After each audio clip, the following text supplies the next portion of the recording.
We are going to go through how we can find the wave speed of any mechanical wave if we know its wavelength or frequency or some component of the two. Remember, cycles are not a standard unit, therefore we're still going to measure wave speed in meters per second. So let's go ahead and derive where this relationship between velocity, frequency, and wavelength comes from. If you recall, back at the very beginning of the year, one of the first things we learned is that velocity is the rate of change in position over time. Well, for something moving in circular motion or simple harmonic motion or wave motion, we have our distance traveled here, wavelength, and our period, t, the time for one cycle. So again, our displacement, our change in position, is going to be our wavelength, represented by a lambda. A lambda is sort of like the Greek letter L for length, since we already have L taken by angular momentum and length as well. So this is going to signify one wavelength. So again, we've got a lambda here. And then our period is the time for one wave. So this t, and if you notice how time is in the denominator here, if you recall, 1 over the period is the frequency because these two are inverses of one another. So if I combine my two equations, if I replace this 1 over t for the period with frequency, then I end up with my wave speed equation. So really, this is just our normal displacement over time equation. It's just specific for one wave. And you can even rearrange it to solve for wavelength. So if you know the speed of the wave and the frequency of the wave, you could then find the wavelength of the wave. So as you see here, if velocity is held constant, then our wavelength and frequency would be inversely related to each other.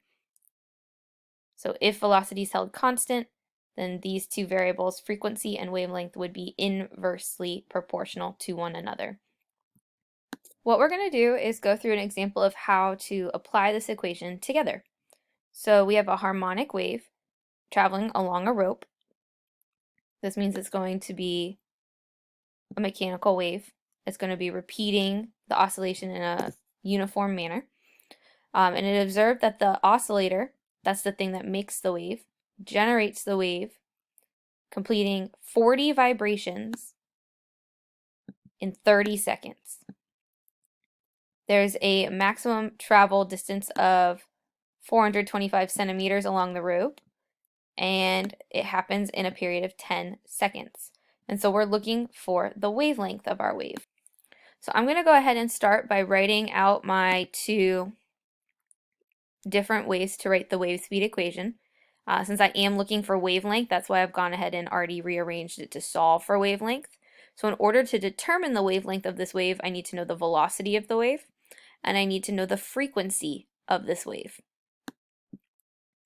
And if you recall, frequency is our number of waves divided by the number of seconds. So in this case, we'd be looking at our 40 vibrations that happen in 30 seconds.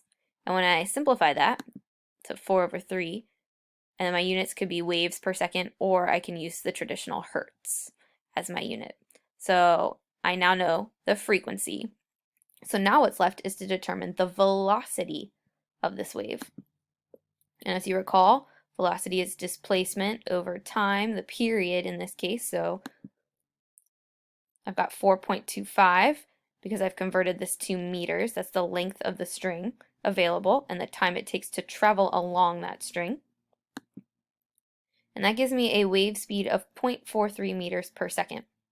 So now I know my velocity and I know my frequency. I can now solve for wavelength. So I'm going to plug in my values. And remember, when you have a fraction in the denominator, you're going to multiply by the reciprocal to eliminate the fraction. And we end up with a wavelength of 0.319 meters. And that is a reasonable wavelength considering that we have 4.25 meters of string.